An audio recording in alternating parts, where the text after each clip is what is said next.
The resist movement is a collection of Republicans and Democrats, of leftists and neocons, all of them opposed to the America First coalition and our agenda. Not only are Americans becoming hip to the fact that these resist people are largely bat guano crazy, but it seems they aren't the sharpest tools in the shed either. How's Harvard's resist strategy working out? That's the question I ask in today's preamble. One of the most iconic images of the resist movement comes from the first Trump win back in 2016. This unfortunate deranged woman and others like her were captured throwing a temper tantrum over the fact that an America First agenda was voted for by Americans, and they shouted to the sky, "Resist!" But it wasn't just committed leftists. Establishment and ineffective Republicans also declared themselves never Trump, and they vowed to resist the America First agenda. By the way, I call them ineffective, as these and others like them either failed or never even tried to stop the harmful, insane, and anti-American policies implemented by the American left, policies that are to this day killing our people. With President Trump's second term underway, the resistance movement is on again, from rogue judges to a GOP House majority not delivering on Trump's big, beautiful vision on the reconciliation bill, and all of the freeloaders who base their existence on getting the taxpayers' money. Let me say at the onset that if one's business or entity's business model is predicated on tax dollars for its survival, well, they have a stupid and failed business model. That leads me to Harvard, the left-wing Ivy League institution that just resisted itself out of $100 million taxpayer dollars. May Mailman with the Trump administration explains how Harvard and other schools are supposed to partner with the federal government if they want federal tax money. Harvard, like a lot of universities, has a partnership with the federal government where they're part of the student visa program, in which they are allowed to have student visa holders hosted at these universities, and in exchange, they provide information and are basically a partner with the federal government, so the federal government can do appropriate vetting, can ensure that visa holders leave when their degrees are finalized, various things like that. Even, you need contact with the embassy, these sorts of things. It's a relationship, it's information, it's coordination, and it's run through a program called the SEVIS program for various types of visas. Harvard. Easy, right? If you want taxpayer money, you have to work with the federal government. Whoever's in charge of that federal government, you got to play by the rules.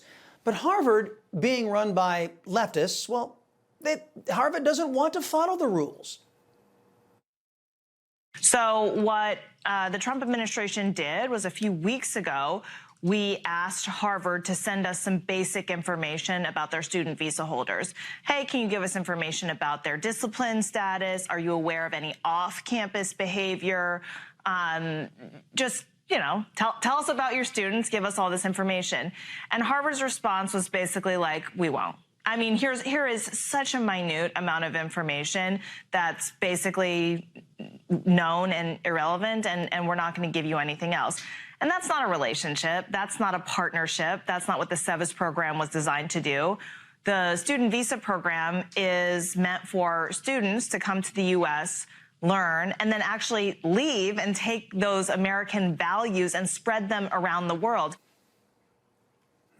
So Harvard wants to bring in foreign students and wants to make sure our government has no idea what they're doing while they're here. And Harvard also said, yeah, but keep sending us taxpayer dollars. The Trump administration said, well, hey, that's not the way it works.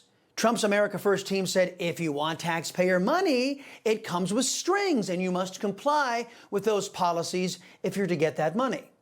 Harvard, in a move that can only be described as the equivalent of, don't you know who I am, said that they should get the money and they should be able to resist the will of the American people who put President Trump and his team in charge.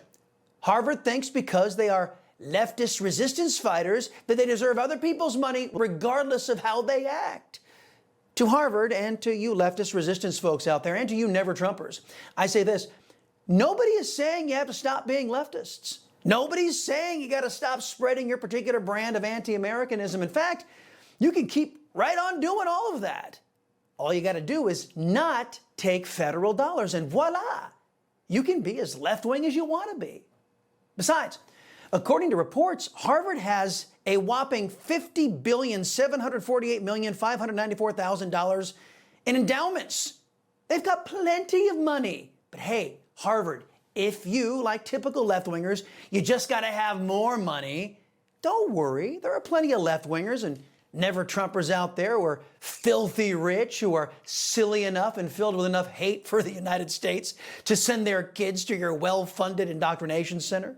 The lesson here is that because petulant left-wing children stomp their feet and claim they don't have to play by the rules the way the rest of us do, whether it be the rules for schools or the Constitution, it doesn't mean that it is so, or that Americans have to put up with or accommodate these leftist fantasies any longer.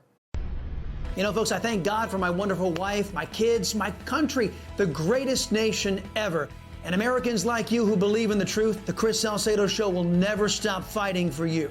The Chris Salcedo Show, for the news you need to know.